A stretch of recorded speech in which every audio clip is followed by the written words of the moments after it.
નમસ્કાર, આપની સાથે હું સેજલ. આજે ગુજરાતની અંદર લોકસભાની મતગણતરી, લોકસભા ચૂંટણીની મતગણતરી અને દેશભરમાં પણ મતગણતરીઓ હજુ ચાલી રહી છે. ગુજરાતનું પિક્ચર લગભગ ક્લિયર થઈ ગયું છે બધી જ બેઠકો પર. આ વખતે ભારતીય જનતા પાર્ટી જે છે એ 26માંથી 26 એટલે કે હેટ્રિક નથી ફટકારી શકી અને બનાસકાંઠાની અંદર કોંગ્રેસના ગેનીબેન ઠાકોર બનાસની બેન છે એને બાજી મારી છે. એમનું મામેરું જે છે એ છલકાયું છે અને પાટણની અંદર જે રસાકસી વાળો જંગ હતો એમાં ભરતસિંહ જે છે ભારતીય જનતા પાર્ટીના એ જીતી ચૂક્યા છે. આપણી સાથે યોગેશભાઈ જોડાયા છે આમ આદમી પાર્ટીમાંથી. યોગેશભાઈ, સ્વાગત છે આપનું તો પહેલા જમાવટમાં. અને સૌથી પહેલો સવાલ મારે એ પૂછવો છે કે રસાકસી વાળી જે બેઠક હતી એમાં એક નામ ભરૂચથી ચૈતર વસાવાનું પણ હતું. બનાસકાંઠાની અંદર તો ગેનીબેનનું મામેરું છલકાઈ ચૂક્યું, ગેનીબેન જીતી ગયા. પાટણની અંદર રસાકસી હતી પરંતુ પાટણની અંદર ભારતીય જનતા પાર્ટી આવી, આણંદની અંદર ભારતીય જનતા પાર્ટી આવી. ભરૂચમાં શું નડી ગયું?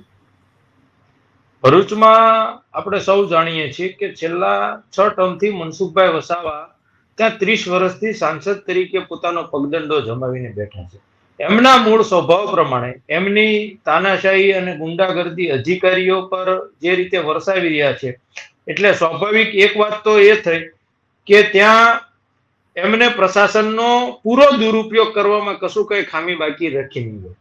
જે રીતે આમ આદમી પાર્ટીનું ત્યાં કેમ્પેન ચાલતું હતું અને દક્ષિણ ગુજરાતમાં ભારતીય જનતા પાર્ટીને એમાંય ખાસ કરીને મુખ્ય દક્ષિણ ગુજરાતનું હબ કહેવાય સુરત, અને ભારતીય જનતા પાર્ટી જાણતી હતી કે જો ચૈતર વસાવા દક્ષિણ ગુજરાતમાંથી એટલે કે ભરૂચ સીટ ઉપરથી જીતી જાય તો આપણું મોટામાં મોટું નાક કપાય. કારણ કે ગુજરાતના 2-3 જે મહત્વના હોદ્દાઓ સરકારમાં કહી શકાય કે સંગઠનમાં કહી શકાય એ નેતાઓ જે છે એનું મુખ્ય સેન્ટર હોમટાઉન સુરત છે. એ પછી સી.આર. પાટીલ સાહેબ હોય કે હર્ષભાઈ સંઘવી હોય કે પ્રફુલભાઈ પાનશેરિયા હોય, એટલે આ લોકોની આ પ્રી પ્લાન્ટેડ એક આખી જાણે ગેમ હોય. એવી રીતે સુરતની જે સીટ હતી એ સુરતના એમના કાર્યકર્તાઓને કે સુરતના એમના ઉમેદવારોને કે સુરતના એમના નાના મોટા નેતાઓને ક્યાંય કેમ્પેનમાં ડિસ્ટર્બ ન થવું પડે એટલા માટે સુરતની સીટને બિનહરીફ કરાવી. ત્યારબાદ સુરતના જે ભારતીય જનતા પાર્ટીના શુભેચ્છકો કાર્યકર્તાઓ છે આ બધા જ ભરૂચની સીટ ઉપર ડાયવર્ટ કરવામાં આવ્યા. એટલે અમારા માટે તો આ સૌથી મોટી જીત કહી શકાય. એટલા માટે કે એક તો 30 વર્ષથી જે ભારતીય જનતા પાર્ટીના મનસુખ વસાવા પોતાના દબદબાથી ત્યાં શાસન ચલાવી રહ્યા હતા અને એ અહંકારમાં સી.આર. પાટીલ પણ ત્યાં જઈને એવું કહેતા હતા કે 5 લાખ મતની લીડથી ભરૂચ સીટ ભારતીય જનતા પાર્ટી જીતશે. એ લીડને આમ આદમી પાર્ટીએ 1 લાખની અંદર લાવવાનું કામ આમ આદમી પાર્ટીએ કર્યું છે. એટલે આમ આદમી પાર્ટીના તમામ સંસાધનો વગરના લોકો અને બીજી બાજુ ભારતીય જનતા પાર્ટી પાસે તમામ સંસાધનો પૂર્ણ લોકો, બંને વચ્ચેની જે લડાઈ છે એ લડાઈમાં મારા મતે આમ આદમી પાર્ટીએ હાર નથી પણ આ સૌથી મોટી એના માટે જીત એટલા માટે છે કે પહેલી તો આની સામે એટલી ટક્કરતાથી એટલી નિડરતાથી લડવું એ જ બહુ મોટી ને સારી વાત છે. યોગેશભાઈ, સુરતના તમે કહી રહ્યા છો કે સુરતમાંથી ભારતીય જનતા પાર્ટીએ ડાયવર્ટ કર્યા ભરૂચની અંદર. ભાવનગરની અંદર કેમ આ પરિણામ આવ્યું? ભાવનગરમાં જો ત્યાંની બેઝિક પરિસ્થિતિ જે છે એ અમે સૌ વાસ્તવિકતા સ્વીકારવી જોઈએ કે બોટાદની અંદર આમ આદમી પાર્ટીની જીત થઈ છે. બોટાદને અને ભાવનગરને 100 કિલોમીટર જેટલું ડિસ્ટન્સ છે. તો સ્વાભાવિકપણે 2022ના ઇલેક્શન પછી આમ આદમી પાર્ટીનો જે પીક હતો 2022ના ઇલેક્શન પહેલા, એ પીક ચૂંટણી પછી નતો રહ્યો. એટલે સંગઠન દરેક જગ્યાએ ક્યાંક નબળું પડ્યું અને એ નબળા સંગઠનના કારણે અને બીજું કે આમાં મોટા ભાગે જે ભાવનગરની સીટ ઉપર હું પોતે પણ 2 વખત ગયો છું, એટલે મને જે ખ્યાલ છે ત્યાં સુધી કે અમારા જે ભાવનગરના ઉમેદવાર છે એ પણ ખૂબ નાના ઘરમાંથી આવે છે. એટલે સ્વાભાવિકપણે અમને દરેક જગ્યાએ સૌથી મોટી જો તકલીફ પડી હોય તો ફંડની પડી છે. કારણ કે અમારી પાસે એક તો અમારા વોલેન્ટિયરો, અમે ભારતીય જનતા પાર્ટી જેમ ક્યાંથી કોઈ પેડ માણસો કે એવું કશું નહોતું. અમારા વોલેન્ટિયરો ઘર ટુ ઘર જાય અને અમારી પાસે આપવા માટે એક પેમ્પલેટ હોય અને માથે પહેરેલી ટોપી હોય. આ સિવાયનો આટલા ખર્ચામાં અમે બને એટલું મહેનત કરવાની કોશિશ કરી. એટલે એમના જે સંસાધનો હતા એમની પાસે ત્યાં ભાવનગરમાં પણ અમે કાચા પડ્યા, એ વાસ્તવિકતા છે ને સ્વીકારું છું. આ વખતે ઓવરઓલ વાત કરીએ યોગેશભાઈ, એનડીએ અત્યારે 296 પર દેખાડી રહ્યું છે અને ઇન્ડિયા ગઠબંધન 229 પર દેખાડી રહ્યું છે. ભારતીય જનતા પાર્ટી કહી રહી હતી કે 400 પાર આ વખતે થશે. એવા તો કોઈ આંકડાઓ સામે અત્યાર સુધી હજુ નથી આવ્યા, હજુ ગણતરીઓ ચાલુ છે. 300 પાર થાય એવી શક્યતાઓ તમને લાગી રહી છે? બહુ મજા અને ઇન્ટરેસ્ટિંગ વાત એ છે કે ભારતીય જનતા પાર્ટીને પહેલેથી ખબર હતી કે હમ આ વખતની સરકાર બનાવવી ખૂબ એમના માટે હાર્ડ છે, એટલે પહેલેથી એમને નેરેટિવ સેટ કરવા માટે 400 પારનો નારો લગાવી દીધો. પણ આ દેશની જનતા ભોળી છે પણ મૂર્ખ નથી. 2014માં જે રીતે ભારતીય જનતા પાર્ટીએ વાયદા આપેલા, ત્યારબાદ હમ 2019ની અંદર જયારે ચૂંટણી આવી ત્યારે આજ નરેન્દ્ર મોદી સાહેબે ગામ આખામાં ફરી અને ઢંઢેરો એવો પીટેલો કે મારા 5 વર્ષ તો ખાડા પૂરવા માટે ગયા છે, હજી પણ મને 5 વર્ષ આપો. એટલે લોકોએ બિચારા એવું વિચાર્યું કે કશે કઈક એવું, એટલે ફરીને પાછા 5 વર્ષ આપ્યા. એટલે 10 વર્ષના શાસન પછી પણ જે પરિસ્થિતિ હતી એના કરતા બદતર કરવાનું કામ ભારતીય જનતા પાર્ટીએ કરેલું. અને એટલે ભારતીય જનતા પાર્ટીને ખબર હતી કે હવે ત્રીજી વખત સરકાર બનાવવી ખૂબ મુશ્કેલ છે, એટલે 400 પારનો નારો આપ્યો. 400 પારના નારા આપવાની સાથે સાથે સૌથી ખરાબ અને ઘટિયા કામ જો ભારતીય જનતા પાર્ટીએ કર્યું હોય તો એ કામ એ હતું કે તમામ વિરોધ પક્ષોના નેતાઓ જે હતા એમના પર ઈડીની રેડો પડાવી, સીબીઆઈની રેડો પડાવી અને દેશની સંવિધાન અને લોકશાહીને ખતરામાં મૂકવાનું કામ ભારતીય જનતા પાર્ટીએ જે શરૂ કર્યું, એનાથી દેશની જનતા ક્રોધ અને ભારતીય જનતા પાર્ટીના 400 પારના દાવાની તો 300 પાર પણ થવામાં ભારતીય જનતા પાર્ટીને ફાંફા પડાવી દીધા. એટલે આ દેશ માટે લોકો સર્વોપરી છે, જનતા સર્વોપરી છે અને જનતા બધું જ જાણે છે. એટલે હજી હું આપના માધ્યમથી કહેવા માંગુ છું કે ભારતીય જનતા પાર્ટી જે રીતે વિરોધ પક્ષોને ખતમ કરવાનું કામ કરે છે, જે એજન્સીનો દુરુપયોગ કરે છે અને જે લોકશાહીની હત્યા કરવાની કોશિશ એમના તરફથી જે થઈ રહી છે, આ માનસિકતાને બદલે નહીં તો આ દેશની જનતા એક દિવસ એવો પણ આવશે કે આ ભાજપના નેતાઓ આગળ છે, દેશના લોકો એમની પાછળ મારવા દોડતા હશે. યોગેશભાઈ, પંજાબમાં આ વખતે મોટો ઉલટફેર દેખાયો. પંજાબની અંદર કોંગ્રેસ 7 સીટો પર જેમાંથી 2 સીટ જીતી છે. આમ આદમી પાર્ટી 3 સીટો પર એમાંથી 1 જીતી છે. દર વખતે દરેક ચૂંટણીઓમાં લોકોની અલગ અલગ માનસિકતાઓ, અલગ અલગ વિચારધારાઓ ફરતી હોય છે. જેવી રીતે તમે ભલે દિલ્હીનો ઉલ્લેખ નથી કરો પણ હું દિલ્હીની વાત કરી દઉં કે દિલ્હીની અંદર હંમેશા લોકોનો એક નેરેટિવ સેટ થયેલો રહે છે કે વિધાનસભામાં તો અમારે કેજરીવાલ જોઈએ અને લોકસભામાં કેન્દ્રમાં અમારે નરેન્દ્ર મોદી જોઈએ. એટલે સ્વાભાવિક રીતે એવી જ રીતે પંજાબના લોકોએ જોયું કે જે રીતે ખેડૂતોનું આંદોલન ચાલ્યું અને એ ખેડૂત આંદોલનમાં 700 જેટલા ખેડૂતો દિલ્હીની બોર્ડર પર કેન્દ્ર સરકારના જે વટહુકમ, જે કાળો કાયદો હતો એની સામે લડત આપી અને 700 જેટલા ખેડૂતોનું મૃત્યુ થયા. સંવેદનાના 2 શબ્દો પણ ભારતીય જનતા પાર્ટી એ ત્યાં નહોતા વાપર્યા. એટલે ભારતીય જનતા પાર્ટી વિરુદ્ધ તો સ્વાભાવિક છે, પંજાબની અંદર ગુસ્સો હતો જ હતો. પણ બીજી બાજુ પંજાબમાં આમ ગણીએ તો મોટા ભાગે કેન્દ્રમાં સાંસદો પહેલેથી પંજાબે મોટા ભાગે કોંગ્રેસને પસંદ કરવાનું કામ કર્યું છે. ફરી એક વખત એમને ત્યાં કોંગ્રેસના સાંસદો ચૂંટે એ પ્રકારની પરિસ્થિતિ, પણ ભારતીય જનતા પાર્ટીની ત્યાં પરિસ્થિતિ કોઈ સુધરતી નથી દેખાણી. એટલે એ એક બહુ સારી બાબત છે. આ વખતે યોગેશભાઈ લાગે છે કે ભારતીય જનતા પાર્ટીએ જે રીતે નેરેટિવ તમે કહી રહ્યા છો સેટ કર્યા હતા દેશની અંદર અને ગુજરાતની અંદર પણ સૌથી પહેલા તો જ્યારે ઉમેદવારો જાહેર કર્યા ત્યારે સેટ કર્યા હતા કે 5 લાખની લીડ થી જંગી બહુમતીથી ભારતીય જનતા પાર્ટીના ઉમેદવારો જીતશે. પરિણામો આવ્યા. ભલે ભારતીય જનતા પાર્ટી બહુ જ બધી બેઠકો નથી ગુમાવી, 1 બેઠક બનાસકાંઠાની ગુમાવી છે. સુરત તો ઓલરેડી પહેલેથી જીતી ગયા હતા. 2 બેઠકો પર એમણે લીડ મેળવી છે. હજુ આંકડાઓ ફાઇનલ આવશે પછી સાચું આખું અનુમાન અને સાચું આખું તારણ આવશે કે ભાઈ આ કેવી રીતે આ થયું. પણ ભારતીય જનતા પાર્ટીના જે અંદરના વિખવાદ અને આંતરિક ઝઘડાઓ ને બધું જ વસ્તુઓ તમને લાગે છે કે હવે ભારતીય જનતા પાર્ટી માટે કારણભૂત રહ્યું? એમાં આ બધા જ પાછળોની કારણ સૌથી મોટું જો કારણ હોય તો ભારતીય જનતા પાર્ટીના ટોચ ઉપરના જે બેઠેલા નેતાઓ છે એમનું વ્યક્તિગત અભિમાન. એ એમની પાર્ટીની વાત હોય તો પણ ભલે, એ વિરોધ પક્ષો સાથેના વ્યવહારની વાત હોય તો પણ ભલે, અને એ જનતા સાથેના વ્યવહારની વાત હોય તો પણ ભલે. જે રીતે આજે સવારે હું ટીવી સમાચારોમાં એક ન્યૂઝ આપણે જોયા કે વારાણસીની અંદરથી અજય રાય જે કોંગ્રેસના ઉમેદવાર છે એ એક નહીં 2 વખત આગળ નીકળ્યા. એટલે આ ભારતીય જનતા પાર્ટીના નેતાઓ, પદાધિકારીઓ અને કાર્યકર્તાઓ માટે આ બાબતથી શીખ લેવા જેવું સમજવાની જરૂર એ છે કે જેમને પોતે વિશ્વ નેતા તરીકે લોકો પ્રસ્થાપિત કરી રહ્યા છે, જેમના નામે આપણે કાયમ ભાજપના લોકો અને ઘણા બધા એવું કહેતા હોય છે કે નરેન્દ્ર મોદી જીતે છે, નરેન્દ્ર મોદીના નામે મત મળે છે.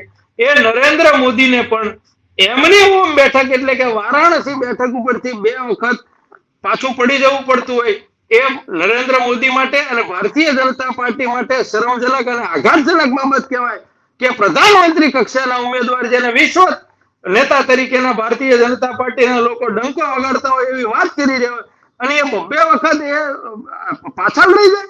એટલે આ દેશની જનતા સર્વોપરી છે, મેં કીધું એમ, અને બધું જ જાણે છે. અને ભાજપના લોકો પણ આવું ઈચ્છતા હતા કે કોઈ પણ રીતે ભાજપને જે રીતે આ લોકો જ્યાં ત્યાંથી જે રીતે તોડફોડની રાજનીતિ કરી રહ્યા છે, જે ભાજપના સિદ્ધાંતવાદી નેતાઓ છે, સારા નેતાઓ છે, આ બધાની ખિલાફ હતા. અને એ અંદરથી આજે ખુશ છે કે જે રીતે આ બધા જ કાંડો અને કામો ભારતીય જનતા પાર્ટી કરતી હતી, આ એના જ પરિણામો એમને મળી ગયા છે. અને હજી આમાં બહુ ઇન્ટરેસ્ટિંગ વાત એ થવાની છે કે આ પરિણામ પછી અંદરોઅંદરની તૂતુ મેમે અને દાવાનળ ફાટી નીકળવાનો છે કે તારા કારણે આ થયું છે, પેલું કે છે તારા કારણે આ થયું છે. એટલે જે અંદરની જે યાદવા સ્થળી છે એ યાદવા સ્થળી જ ભારતીય જનતા પાર્ટીને ડૂબાડશે. યોગેશભાઈ, ફરી એકવાર મારે ભરૂચની બેઠક પર આવવું છે, કારણ કે ભરૂચની અંદર બહુ જ ખાસી એવી ટક્કર હતી અને ટક્કરમાં લાગી રહ્યું હતું કે ચૈતર વસાવા છે એ બાજી મારે છે. હું એ શોધી રહી હતી કે કેટલી લીડથી મનસુખભાઈ જીતી ગયા છે. અત્યારે ઇલેક્શન કમિશનની જે સાઇટ છે એના પર 87,000 મતથી મનસુખભાઈ વસાવા જીત્યા છે. જ્યારે ઉમેદવારનું નામ જાહેર થયું ત્યારે ચૈતર વસાવાને તો જાણ પણ નહોતી, પોતે જેલમાં હતા અને અરવિંદ કેજરીવાલે એમના નામની જાહેરાત કરી અને ત્યાર પછી આખું જે થયું અને ભરૂચની અંદર કોંગ્રેસના સમર્થકોએ શરૂઆતમાં વિરોધ પણ કર્યો. છેલ્લી ઘડી સુધી મુમતાઝબેન પણ પ્રચારમાં ન આવ્યા. એટલે આપણે એવું તો ના કહી શકીએ કે કોંગ્રેસની કોર જે વોટ બેંક ગણાય છે એ માઇનોરિટીઝ, એ મુસ્લિમ મતદારોએ મત ન કર્યા. પણ તમને લાગે છે કે એક કારણ પણ હોઈ શકે કે ચૈતર વસાવા આટલી લીડથી હારી ગયા?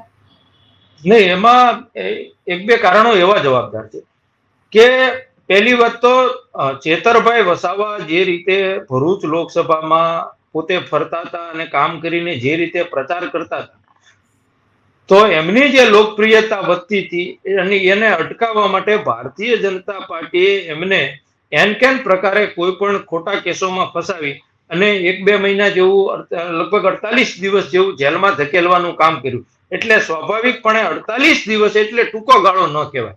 એ 1.5 મહિના જેટલો જે સમયગાળો છે એ ચેતરભાઈ માટે પોતાના મત વિસ્તારમાં જવા માટેનો બહુ ઓછો સમય ભારતીય જનતા પાર્ટી મળે એ પ્રકારના તમામ પ્રયત્નો કર્યા. ત્યારબાદ પણ બહાર નીકળ્યા પછી પણ ભરૂચ અને નર્મદા આ બંને વિસ્તાર આમ સંલગ્ન છે લોકસભા. તો નર્મદા જિલ્લામાં ચેતરભાઈ વસાવાને પ્રવેશવાની મનાઈ હતી. ચૂંટણીના માંડ 8 દિવસ પહેલા નર્મદા જિલ્લામાં પોતે એટલે કે પોતાની વિધાનસભામાં પોતે પ્રવેશી શકે એવી પરવાનગી તે માનનીય હાઈકોર્ટ દ્વારા ચૂંટણીના 8 દિવસ પહેલા મળી.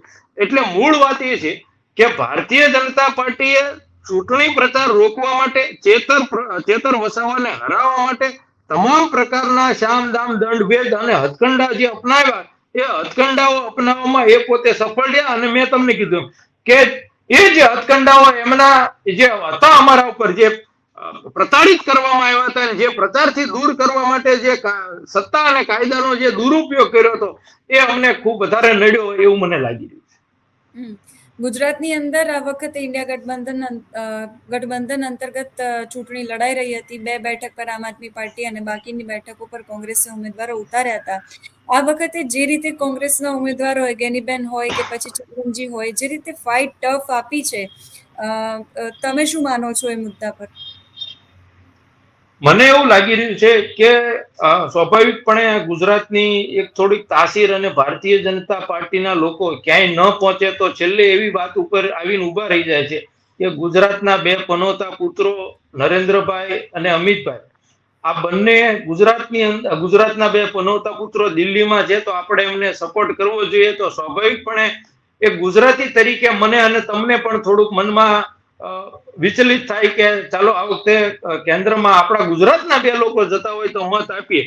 પણ છતાંય કાયમ તો આ લાગણી આ શબ્દો આ લાગણી વાળા શબ્દો પર હોળવીને લોકોના મત લેતા હતા.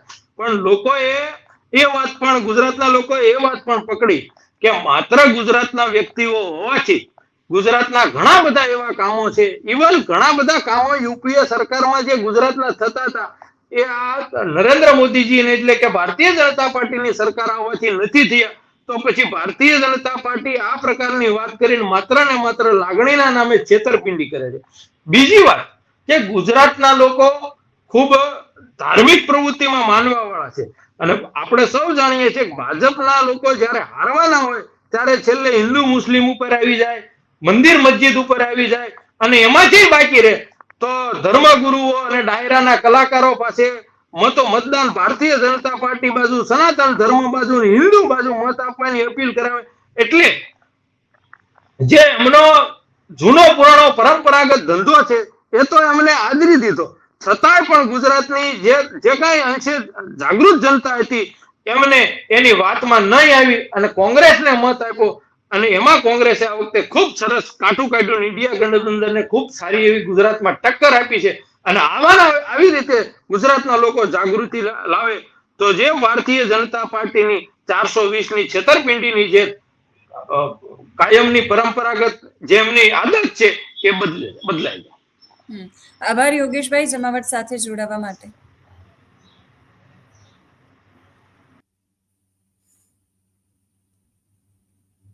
તો આ હતા યોગેશભાઈ, આમ આદમી પાર્ટી તરફથી આપણી સાથે જોડાયા હતા અને જાણવાનો એમની પાસેથી પ્રયાસ કર્યો કે આ વખતે એવું શું બન્યું કે ભરૂચની અંદર ચૈતર વસાવા છે એ હારી ગયા.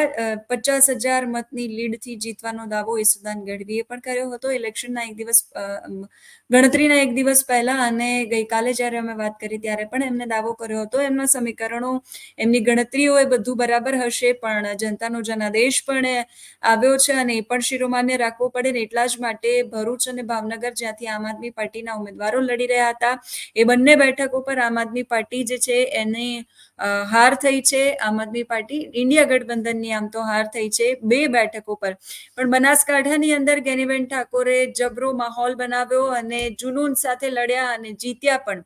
સૌએ ના પાડી હતી કે બેન તમે ના લડો, પણ ગેનીબેને ટિકિટ માંગી અને દમખમથી લડ્યા અને દમખમથી જીત્યા પણ.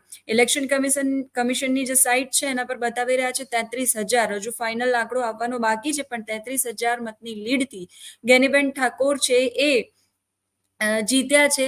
ફાઇનલ આંકડો આવશે એટલે ચિત્ર સ્પષ્ટ થશે કે ફાઇનલી ગેનીબેનની લીડ કેટલી છે, કઈ વિધાનસભામાં એમને કેટલા મત મળ્યા છે, કઈ વિધાનસભાએ એમને સૌથી વધારે એમનું મામેરું જે છે એ ભર્યું છે. પણ ભરૂચની અંદર ચૈતર વસાવાએ ફાઇટ ચોક્કસથી ટફ આપી છે. 80,000 મતની લીડથી મનસુખ વસાવા જીત્યા છે, લીડ કાપી નાખી છે ચૈતર વસાવા. એટલે આ વખતે આકરો તો મનસુખભાઈને પણ પડ્યું છે, પણ જનતાએ જનાદેશ છે એ મનસુખભાઈના મત પર પક્ષમાં આપ્યો છે. એટલે ખાસ આમ આદમી પાર્ટીને ભરૂચથી જે આશાઓ હતી એ આશાઓ અહીંયા પૂરી થઈ નથી. લોકસભા ચૂંટણીને લઈને જે પરિણામો આવ્યા છે, પરિણામોના કારણો શું છે એના વિશે પણ વાત કરીશું. અત્યારે આ વિડીયોમાં બસ આટલું જ. નમસ્કાર.